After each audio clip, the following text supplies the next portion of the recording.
But welcome to the Chap Therapy Collective podcast, Discover Here, Grow. I'm here with Walter Sorrells, who's a sword and knife maker, forge master in Atlanta, and we're excited to get into learning about some of his art.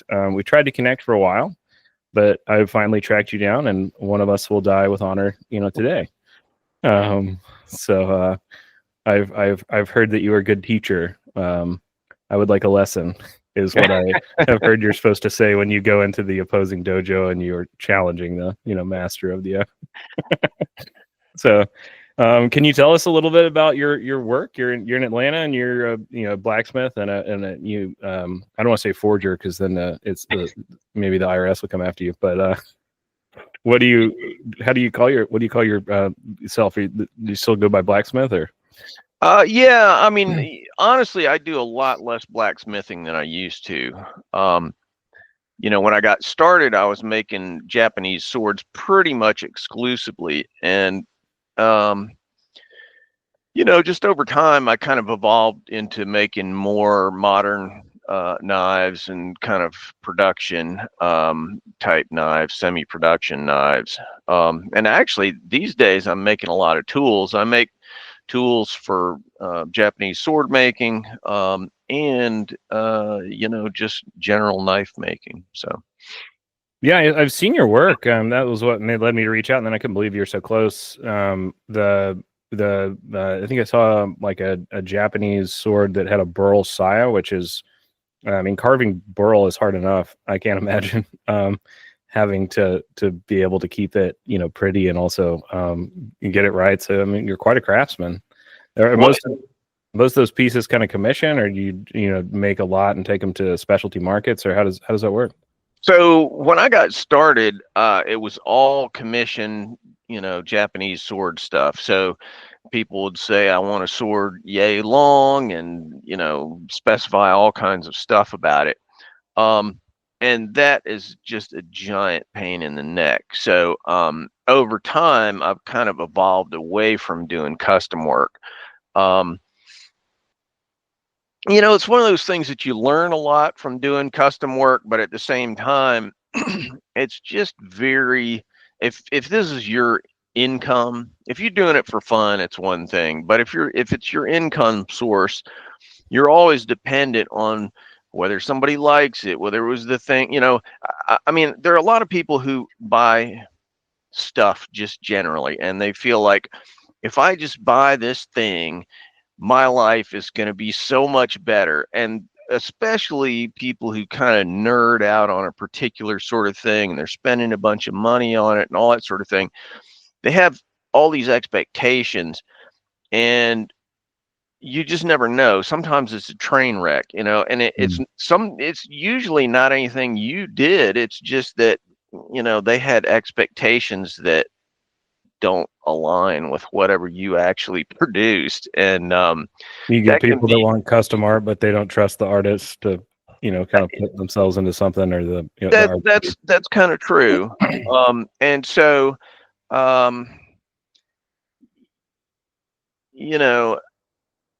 the perfect kind of client for me is somebody who says, I want it, a 26-inch long blade with such and such geometry. You go and just do it however you want. And those guys are a joy to work for. And that's about half the customers. And the other set are crazy people, and they're very hard to work with. Yeah, I can imagine. It would be like, what is it? One of my friends, Todd Johnson, does these like custom pipes, but they're like, hundreds of they're like, some of them will be like pushing $10,000, for a pipe, because they're more like art pieces. Right. And he was talking about the presentation of it, that a lot of people go in and they're like great carpenters, but they talk about the pipes that they make or something. And he was just like, I had the language of fine arts, and I went into this, and I talk about pieces that I place in a collection. And that, a lot of that is kind of the difference, where you just got to tell the market what you are. And in a certain way, you tell the market to screw off, a certain segment. Right. It's like, but I want buffalo horn on it, and I want it to look like an anime, and I want it to be able to, Right. It's like, well, and you do learn after a certain point to say no. but you know, when I first got started, I mean, there were sort of two factors that coincided to get me into some trouble at the beginning.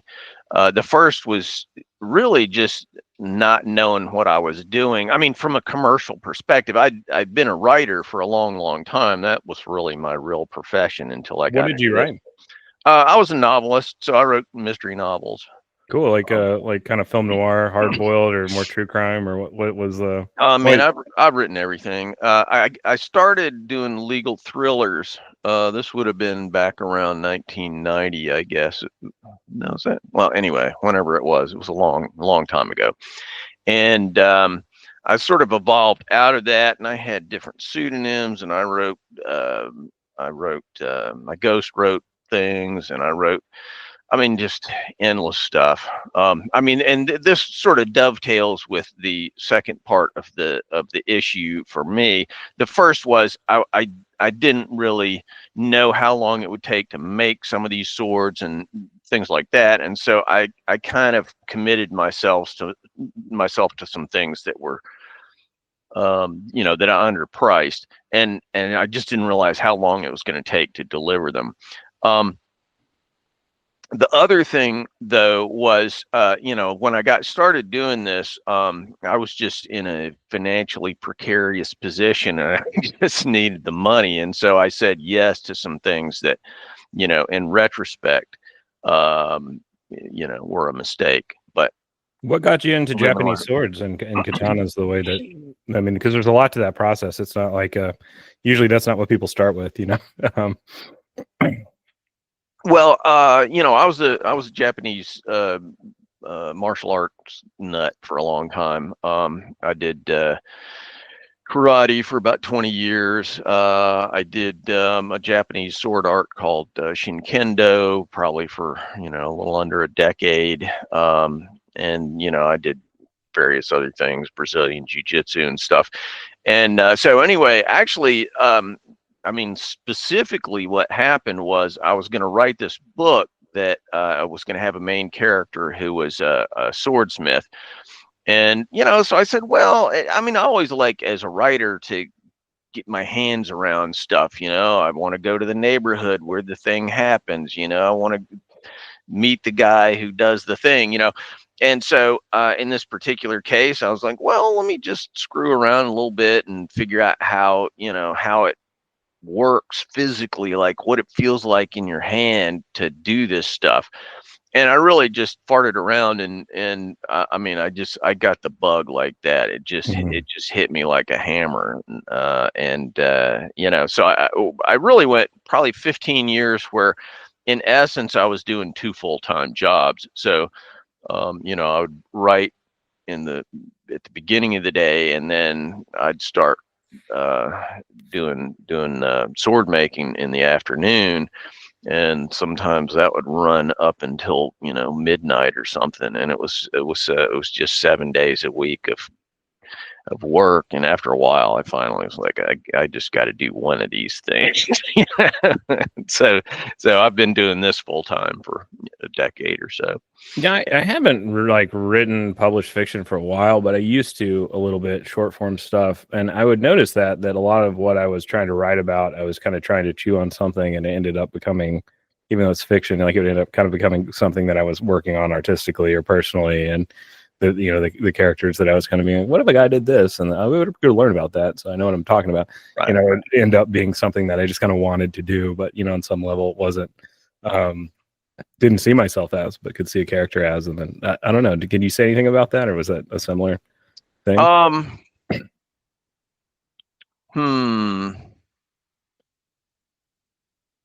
don't know. You know, it depended on the book that I was working on, honestly, because sometimes, you know, I would be doing something on a deadline, and it was really just mash that stuff out, and whatever it took to get it done was what it took. And honestly, when I first got started, though, yeah, you don't love everything you have to write as a professional writer, right? No doubt. Even in some parts of the same book that you do like to write, are not the part you want to write. Right. But I also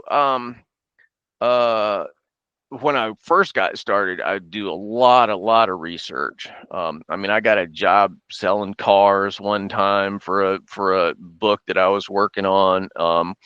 And I did a lot of crime fiction, so I was always interviewing district attorneys and cops and guys like that. And so that stuff is always really useful, but sometimes it can lead you to, oh, I learned all this cool stuff, so let me jam it into the story. So Yeah. sometimes you can overdo it. Yeah, you can definitely spot, especially with like crime fiction, over-researched work, where somebody's going on about DNA analysis and electrophoresis gel, and it's like, well, I'm glad you think that's cool, but I don't know that we need to. Right. There's, when your work with martial arts, was there anything that kind of helped you grow personally, or called you to it from like a history of you working through something? Myself, I just started, so I'm a baby, still with the wooden sword, but. And then James Waits at our practice, we both do Shinkindo, and I'd wanted to do like a historical martial arts that was actually effective for a long time. Like a lot of times with just Kendo or fencing or some schools of stuff, they turn it more into a sport where you're kind of like doing things that wouldn't actually work if you were in a fight, but you get a point for it or something.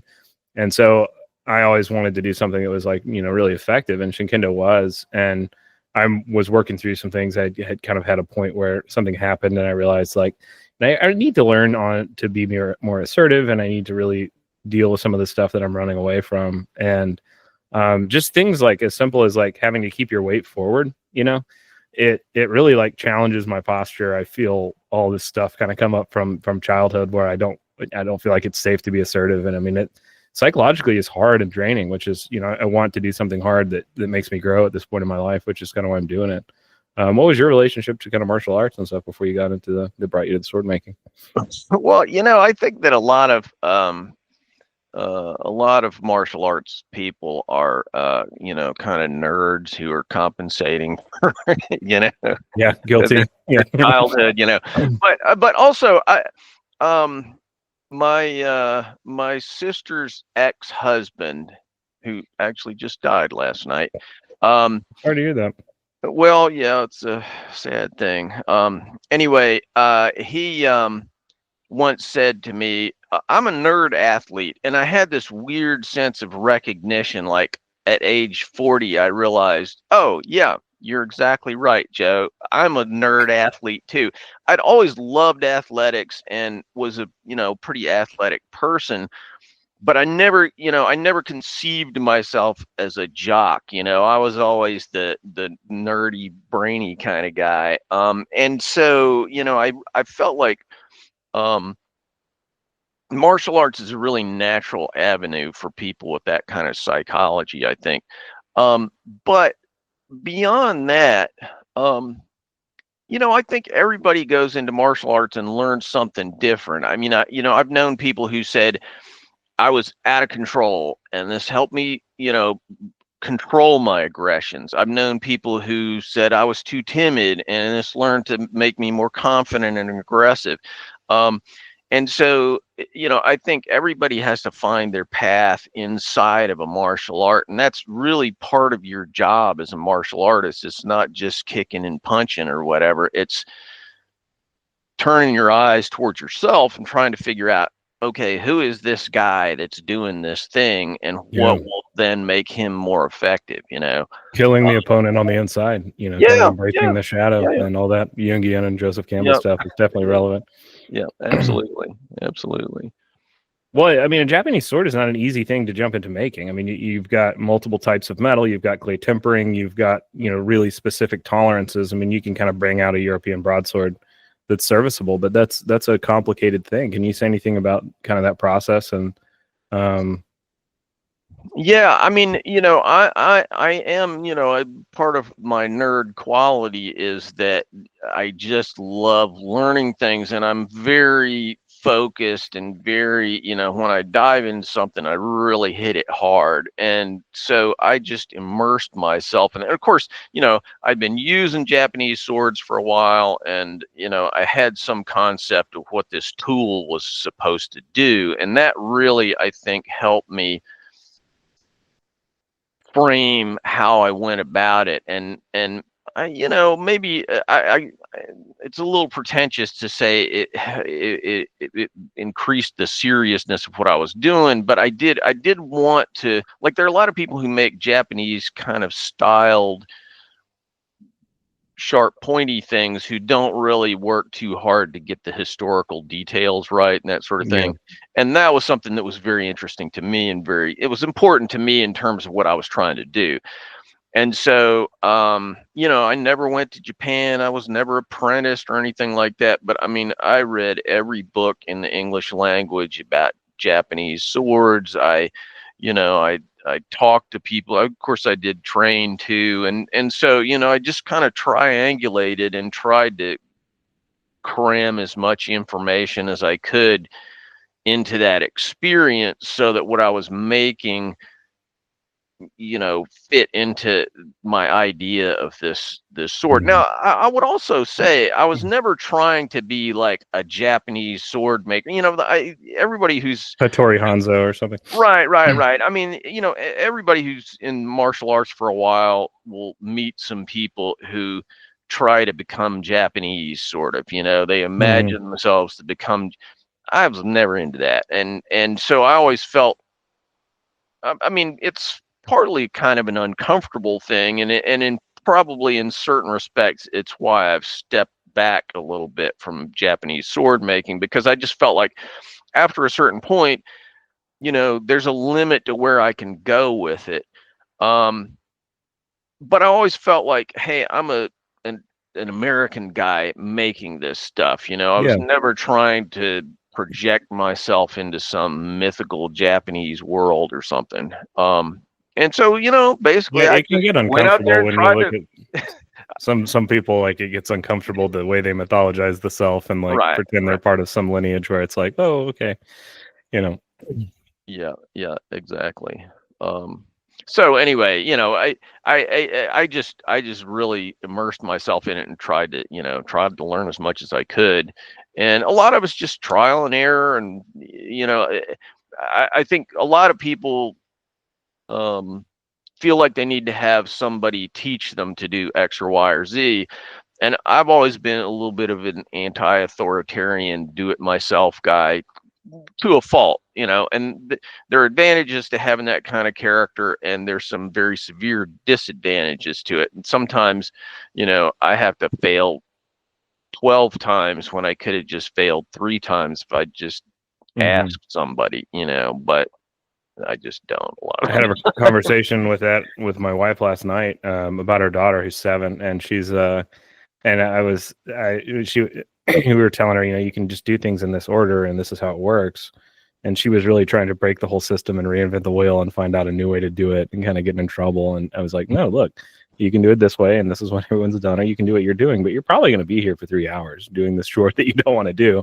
And that's fine. And, Emily's like, what are you doing? And I was like, I'm not telling her to go either way, because I see myself, but that left-hand path, I just want her to know that this is a harder way to do it, and really pick when you do that, because I'm an intuitive learner. I'm an experiential learner. When somebody tries to say, here's the way that it has to be done, I'm like, what if I skip step 3 and do 8? And what if I do? And I want to fail a lot of times to prove to myself. But it's a harder way to be. But ultimately, I think you learn more. You discover stuff. Yeah, I mean, there are pluses and minuses to everything that way. And I circling back to the martial arts thing, one of the things that I feel like I learned the most from martial arts was how to learn how to do stuff.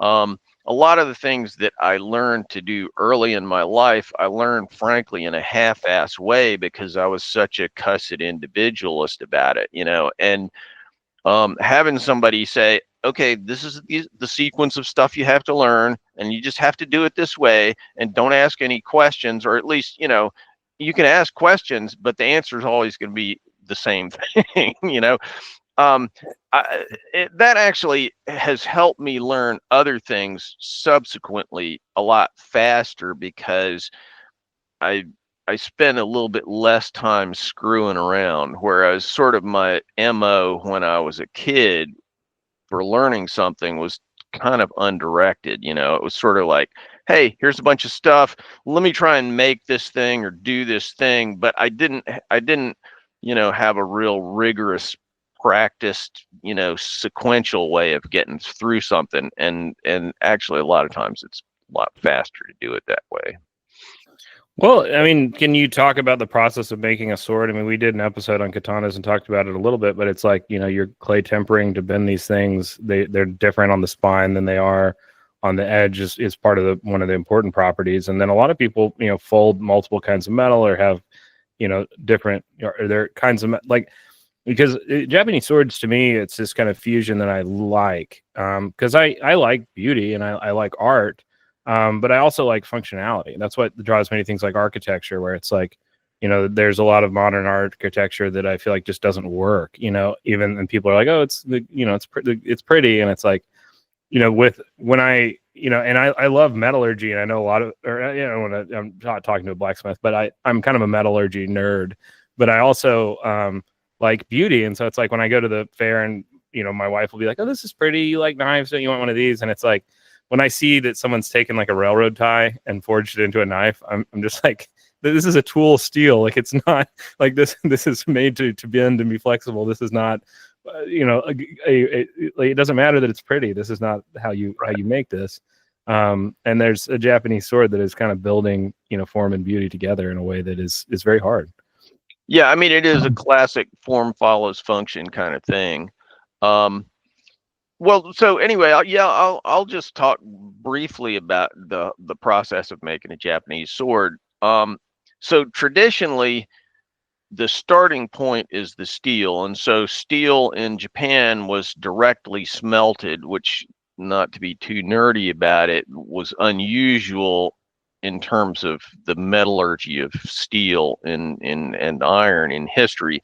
But basically, you had a big bin of charcoal and iron ore, and you set it on fire and you just burn it for a long time. And by doing it in a very, very precise way, what you end up with in the bottom is steel, and looks like a moon rock. It doesn't look at all like anything you could make a sword out of.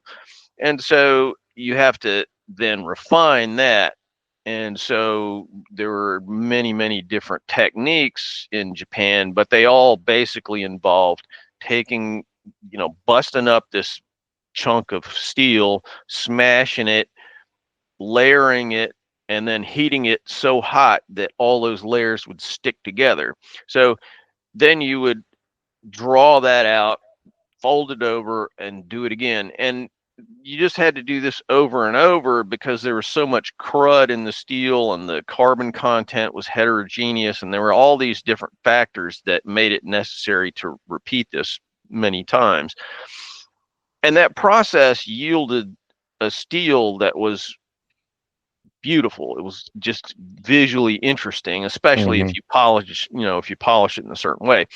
And so that's the most traditional starting point for a Japanese sword. Now, today we can go down to, steel store and buy steel and just make it from there. And we don't have to go through that initial folding step. I like doing that step, but it's incredibly time consuming. And so it's very difficult to price a sword high enough to account for the outlandish amount of labor that's involved. And you're looking at $7,000 or $8,000 or more, when somebody's really done kind of iron sand technique and pounded. Oh, I mean, I completely would lose money if I did $7,000 for a sword. $20,000, I might feel like I wasn't ripping myself off. And so anyway, I don't typically do that, but you can also take modern steels and fold them over. This is basically what you would call Damascus steel, but you can approximate. It's not going to look exactly like a traditional Japanese sword, but you can kind of approximate it far less effort. So anyway, that's one starting point, is just, here's a chunk of steel. Now, what am I going to do with it? So the next phase is you got to forge that into the shape of a sword. And a lot of people think that this is the hard part, and it's not easy. It's not a lay down to forge it. Oh, man. All right. Yeah, there was a very close lightning strike. I saw a flash. I thought maybe a bulb blew or something. No, it was a lightning strike. You've angered the gods. Apparently so. Apparently so. Anyway, once you forge it, then you have to actually grind it to shape. And traditionally, they ground it by hand on brick-shaped little, abrasive stones. And that process also extremely, extremely slow. So, what I would typically do is do most of the work. In most, meaning most of the stock removal, most of the removal of the metal with modern tools, belt grinders. But at a certain point, the geometry is so unforgiving that you really, I personally like doing those final stages on these traditional Japanese water stones, just ridiculously time consuming. So you're spending, if you do it the most traditional way, you're spending all this time at the beginning, and then you're spending a lot of time at the end too. Anyway, once you've polished it to a particular shape, then it's time to heat treat it, to harden it. Up to this point, it's not a sword, it's just a sword-shaped object. And so at this point, you heat it up to roughly 1500 degrees. Well, you've covered part of it with clay, and that clay, I won't get into too much of the, you're changing stuff here to make sure that the spine is softer. We like the nerdy stuff, but then the blade has to be very, very hard, but that makes it more brittle, so it could snap if you made the whole sword that. And that's really the primary innovation of the Japanese smiths, was that we call it differential hardening today, but the term for what happens is you get something you can actually see. It's a visual marker of this distinction between the hard edge and the soft spine. And so the soft spine gives it the shock resistance, and the hard edge gives it edge holding and, ability to cut hard stuff. So, to accomplish that, you have to cover the spine with clay that acts as sort of a heat sink or an insulator. And then you heat the whole thing up to about 1500 degrees, and you plunge it into water. And in about 3 seconds, the edge will convert from a soft steel to a hard steel.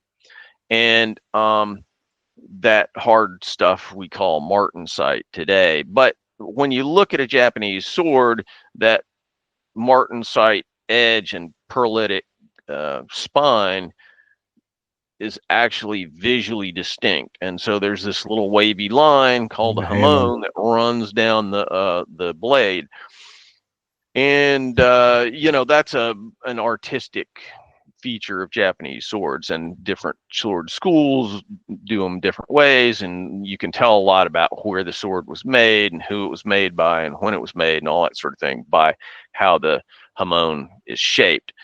And as they get better at it in the record, as they get better at the process, which it's amazing that they figured that. Now we know about the crystal property of metals, and we can model these things, in computer simulation of what it's going to do at different temperatures. It's like they had no idea. This was trial and error, which is pretty amazing, to generationally pass down that knowledge.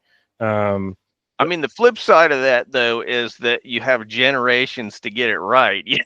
Well, you see, like, as the record goes forward, they stop finding bent swords and they start finding broken swords, and then they start making the perfect sword. So you're like, there's a point where they go too far in the direction of making them brittle, and then find this happy medium. Which it and just like because there's kind of a lot of BS about like the history of katanas that they're magical, or the folding them a million times makes metal better or something, or it's like so much of that was the limitations that Japan didn't have iron, that they didn't have they didn't have wood steel like the Arabs, they didn't have like the ability of the German smiths to just kind of make these weapons this way, but in those limitations, they found a process that ultimately made kind of a better product. But yeah, it does take 200 years, which, I guess sucks. I don't know. Well, we're talking about art here as well as more practical things. And this is actually something that I sort of had a revelation about when I was a writer. And I would say it informed my knife making too, and sword making. I really came to believe that genre was critical to writing. That having some kind of clear idea of a certain, it's really like almost like Campbell or whoever, an archetypical type story that you can hang things on. I mean, these are primitive parts of our psychology: the need for love, the need for justice or vengeance. These kinds of things have genres that match them. And the point being that I, as when I was first trying to learn how to be an artist, I was trying to just be out there and just go in all directions and do everything, and what I found was that the more that I narrowed my focus and the more rigorous I was in the structure of what I did, the more that I was able to get a lot of the noise out of the work, and it just got better as a result. So, I always counsel people to try and close in on your story instead of trying to tell 12 stories at the same time. And the same thing, as a singer or a knife maker or whatever, if you try and do every single thing, under the sun, you're probably not going to do any of them all that well. Yeah, very few people, I think, can do that. Do you have, just to kind of nerd out about metal, do you have steels that you like? The little katana in my office right up there is 1095 and T1 folded. But I always like my knives are VG1. Like, I'm always interested in what they're doing with powdered metallurgy. And every year it seems like the stuff gets better. They figure out some new thing. Oh yeah. Do you play around with any super steels or anything weird, or you just kind of for Japanese stuff, W2 is the steel that I like best. It's basically 1095 with a little vanadium in it. Yeah. How does that change it? It decreases grain size, and it makes you get vanadium carbides, which are harder than the martensite is like a little bit more sharp. It's just harder and more resistant to edge deformation. But it was typically a little bit more carefully smelted or produced, and it always has a low level of manganese, and that's really, really important in producing hamons. If you have a bunch of manganese, forget hamons, you're not going to get them. So I like to sharpen mine. Like, I've got a giant like a grinder, and I have a leather strobe that I'd add stuff to it. And I like that T1, you can get it a little hotter and go a little faster without ruining your temper, because a lot of these swords, you can pay a ton for them and then get it hot on a grinder and completely ruin. Oh yeah. As far as the super steels go, all my production stuff is stainless steel, and so I'm using S30V and those kinds of steels, and I'm not trying to do anything super crazy with the production stuff. I make those on a CNC machine, and I heat treat them in batches, and I want something that's predictable and good, but I'm not aiming for, you know, the top of the mountain in terms of performance or something. Some of that stuff is so insane to work. I mean, it's like you'd need a team of people to I mean, it's like maybe you can get it, you know, what is it, like Z-Max or something? There's like somewhere you look at the chart and it's like, well, that's cool that you can get it up there, but like, how do you make that, you know? Right. Right. I mean, honestly, S30V is kind of my go-to for my production stuff, because to me, it's kind of a sweet spot of performance and edge holding, but still it's not crazy to work with. It's not crazy to heat treat. It doesn't have any weird qualities. I mean, like some of these super steels, you have to go through some very odd heat treating, dry ice and oil and just all kinds of stuff. So to me, that's a good, you know, kind of high end, middle of the road type steel. What kind of stuff are you making now? Like knives, and I saw you make a lot of tools for making hamon making, you know, carving tools for the woodworking that goes along with sword making. Yeah, so I mean, this gives you an example. I mean, it looks like a brick, right? It says, let me see if that, can you actually read that? Sorrells brick, yeah. Sorrells brick, yeah. So all this is a grinding jig. It just holds your blade at a certain angle, and allows you to grind the bevels on your knives. And so, you know, I manufacture that. I make that on a CNC machine. All this stuff I use a CNC machine, all the, you know, all these modern tools. Though I will say the chisels, I'm looking around to see if I have any of them sitting around here, but I don't. The chisels that I make for scabbards, saya chisels, are called sayanomi in Japanese, but they're scabbard chisels. Those are all hand forged. But you know, most of these things that I make, like this little brick right here, I make on a CNC machine. And for those who are not familiar with what a CNC machine is, it is a mill that is computer controlled. And you know, I started doing that about probably close to 10 years ago. And you know, I didn't know squat about it. I mean, I just started fooling, you know, I plunked down a bunch of money with having faith that I would be able to figure out what the hell I was doing. And over time I did. And you know, it's basically like if you imagine a drill press that spins around and has a tool that drills a hole, a mill can do that, but can also go sideways. And so once you can control that with a computer, then you can do circles and figure eights and all kinds of crazy things. And you can basically machine, you know, you can take a big block of something and cut away everything that's not an elephant or whatever. And you can just make virtually anything you want on a CNC machine. It's just, they're wonderful machines, and I've gotten really absorbed in that in recent years. And it's, to me, I mean, I sort of have an engineer hiding in my brain, and it's a really great combination of artistic and highly technical work. I find it super fun, really fascinating. Yeah, that's kind of, I mean, when I'm working on something, I want to play with a technical aspect and I also want to play with an aesthetic aspect. And I kind of get bored if it's just math or if it's just right, just kind of scribbling and saying I'm expressing myself. You know, I kind of want there to be some.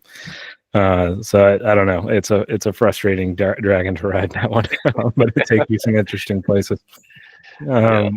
So I'm guessing, you know, since a Suba, just the you know, hilt of a sword on your side is, you know, $600 to $800, that it's probably not something that I can afford. But if somebody was to just buy like a kendo sword from you that they wanted to do, you know, the cutting of the mats or something, you know, what would something like that run? You know, These days about 10 grand. You know, it's just it's all 100% custom. I mean, I say custom, but I mean it's handmade. You know, there's no shrink wrapped stuff that I would do. I would make all the fittings. I would wrap the handle myself. I'd lacquer it. You know, and so all these different little sub crafts that are put together to do this. And there's the blade itself, which is the most complicated and expensive part of the whole thing, and the most unforgiving, you know. Mhm. And so it's months of work to make a sword for me.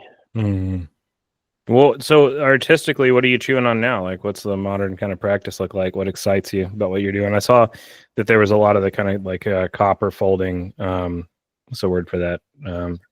Mokame. Yeah. I'm sorry, I'm blanking on my. It's a long day. Yeah, but it looks like that was kind of the feature now, that in the side tools when looking at your site, or anything new that's coming out that you're kind of working on or chewing on artistically. I mean, honestly, the stuff that I'm really focused on most is the tools right now. You know, I design a new knife periodically, and I'll make a Japanese blade, you know, every, you know, few months.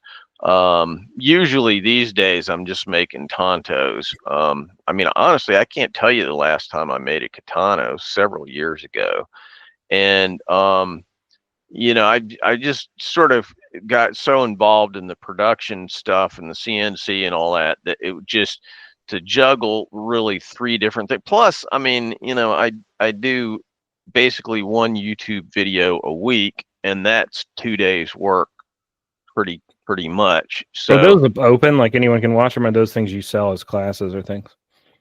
oh yeah, that's just stuff on YouTube. I mean, I do have a few things that I sell. That's how I got started with the video stuff. When I first got started, I pretty quickly figured out how to do interesting hamons. And so I used to, this is back in the days before YouTube and Instagram and all that stuff. And so I would post all these, not, you know, every time I'd make a knife, I'd post it on knife forums. And people would always say, "Oh, that's really cool, hamon. How did you do that?" And so I, for probably 2 years, got emails, you know, once a week from somebody saying, "How do you do your hamons?" And I would dutifully write them a whole big ass long, here's how you make a hamon thing. And, you know, finally at a certain point, I was like, you know, I mean, I'm a nice guy and everything, but this is getting ridiculous. You know, I need to do something to shortcut this time drain. And so I thought, oh, I'll get a cheap little video camera. You know, actually, this is when uh, not 4K, but HD cameras had first come in. So Mm-hmm. this is almost 20 years ago. It is 20 years, over 20 years ago now. And so I got a little HD camera and started doing a video about how to make hamons. And I thought it was going to be, you know, like 10, 15 minutes long, and I'd sell it for $10 to just offset the cost of shipping the thing. And that way I wouldn't have to answer so many emails. And just being the obsessive kind of dude that I am, it ends up being about an hour long, and I spent months doing it and all this stuff. So I was like, oh, I got to charge a little more money for that. And so I did, you know, one about hamons, one about forging Japanese blades. I did one about making sayas. I did one about, you know, heat treating, and something about, anyway, I did a bunch of them.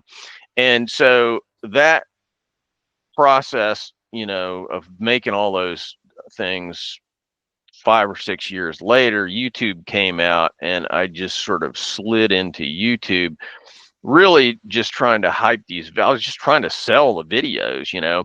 And I mean, the first time I just took, you know, one of my videos and I kind of chopped it up. So I had about 2-minute long video. And you know, I put it on this YouTube thing. I mean, this is or this was 15 years ago, early days of YouTube.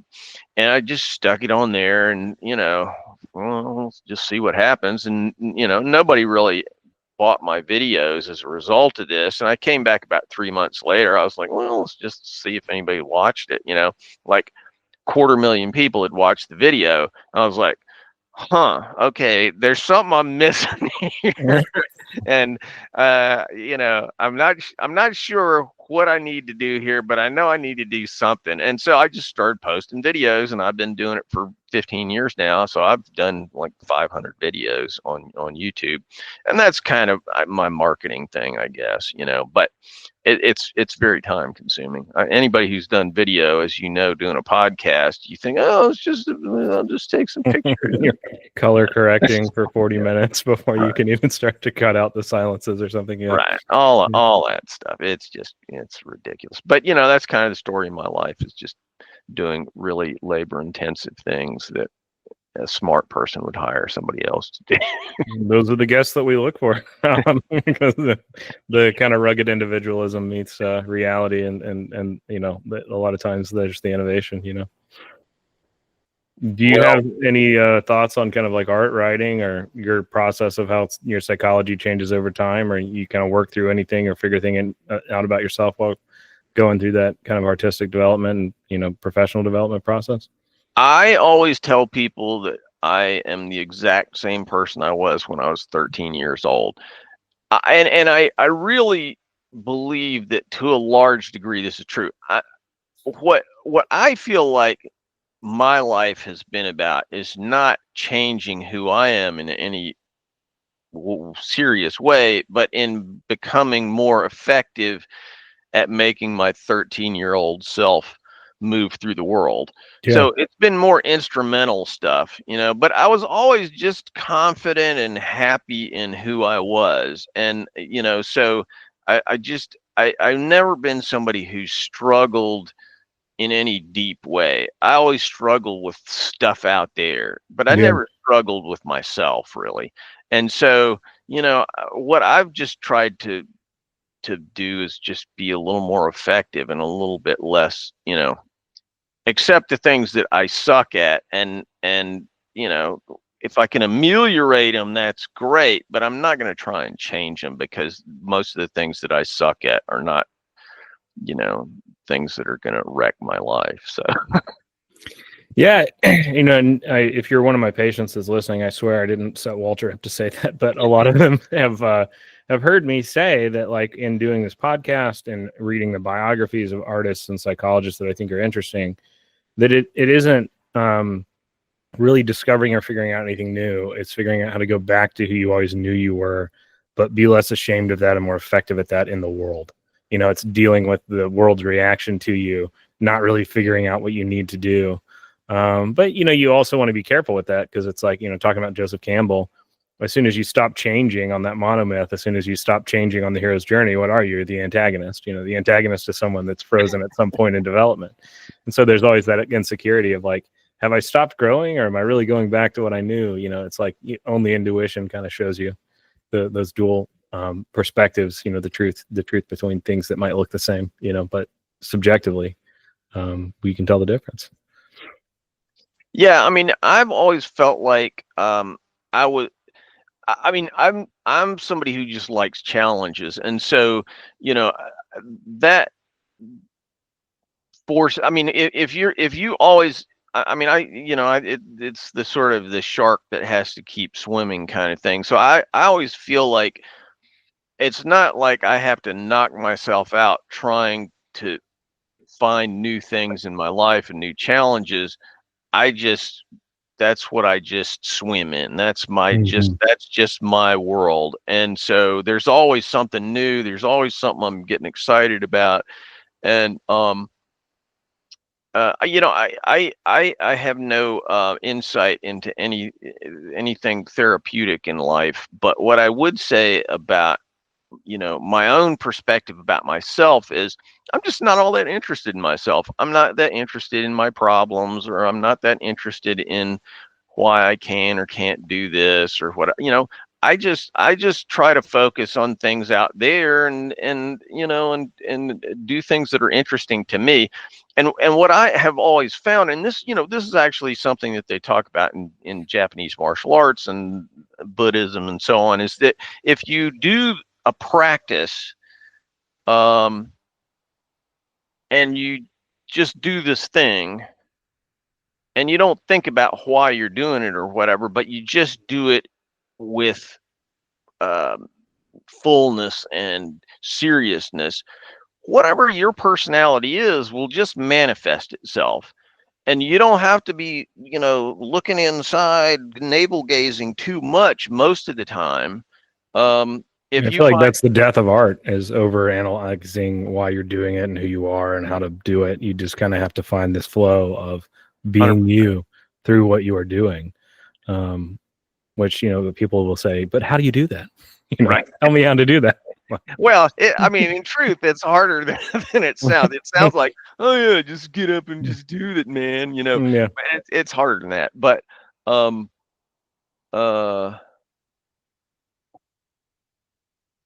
but everybody wants to generalize from their own psychology to what other people be doing or thinking, But I mean, I really do feel that my happiness in life has, to a large degree, come from just looking to the future and trying to find something interesting out there to move toward. And as long as I'm doing that, I'm just happy as a pig in shit. I hope this is not a No, non-curse. it's not a degraded podcast.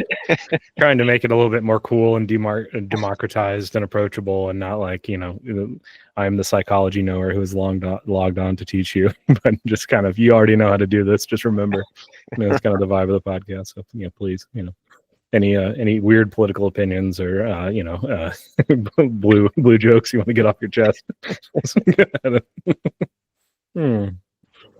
Well, that's really pretty. I mean, anything else about the kind of nature of your art, or kind of what you see moving into in the future? So one thing that people underestimate or don't look at with respect to art is, we have this idea about art, many of us, that came out of the sort of romantic period, that art is all about, self-revelation, and You're talking about like Lord Byron and that kind of like all romantic that. movement. Right. And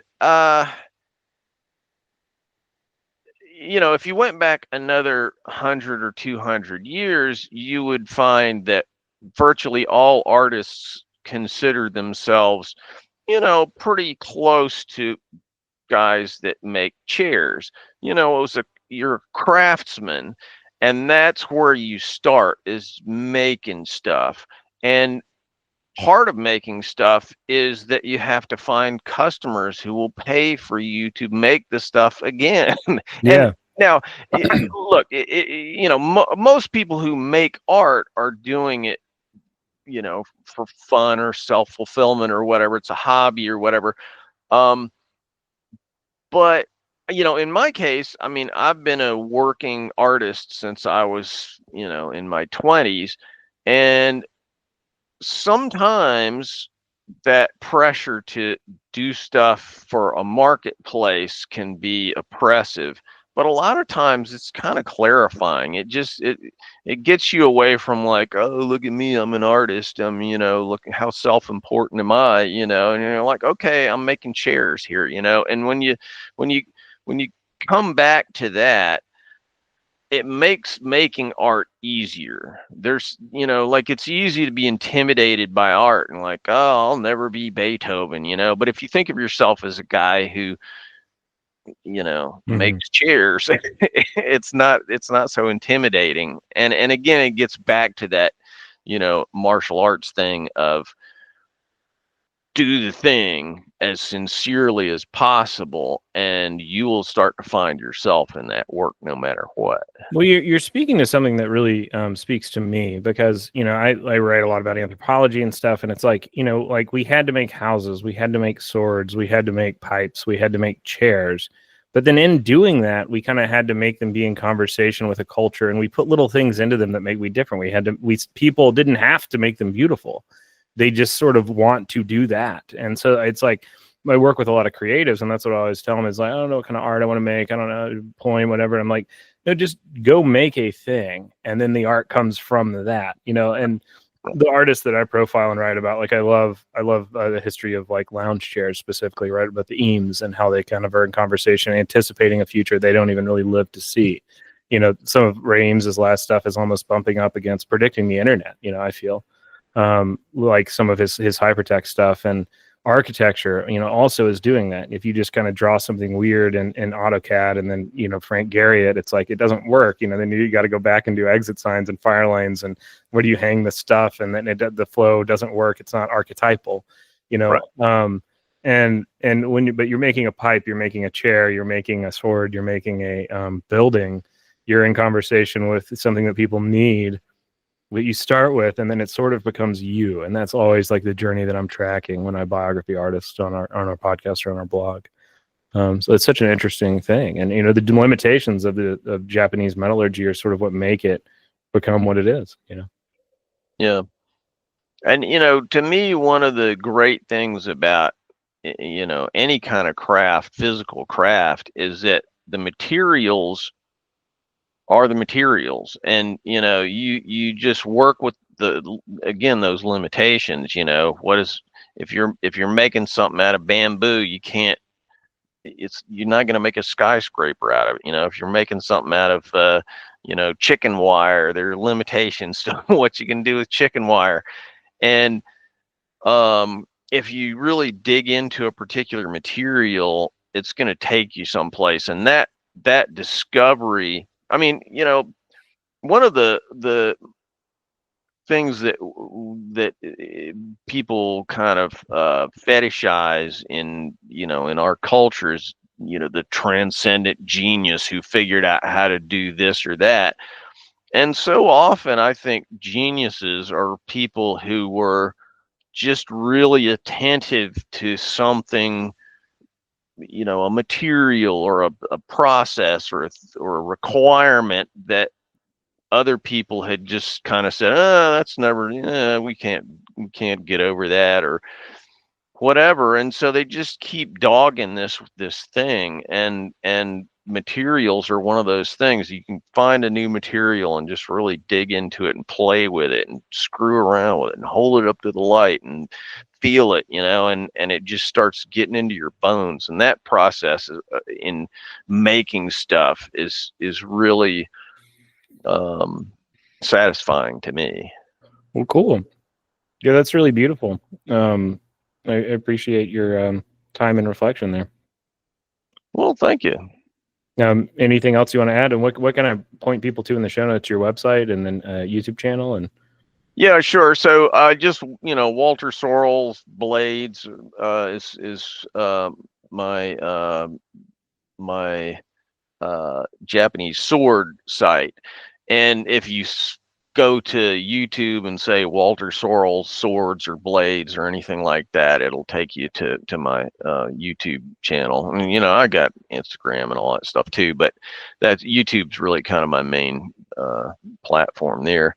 And then I've got a website called Tactix Armory, Tactix with an X, Tactix Armory, which is my production stuff.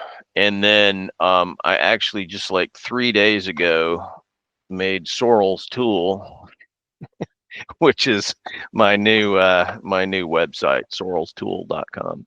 Cool. Well, I'm happy to link in the show notes of the podcast and the video on YouTube to all those things, so people can just click them below. Cool. And anything else you want to add, or no, this has been a really fun conversation. So I appreciate your having me, and best of luck with the podcast. This is really fun. Yeah, it's just kind of a labor of love. I don't know that we'll ever be beating Joe Rogan, but you know, it's who will?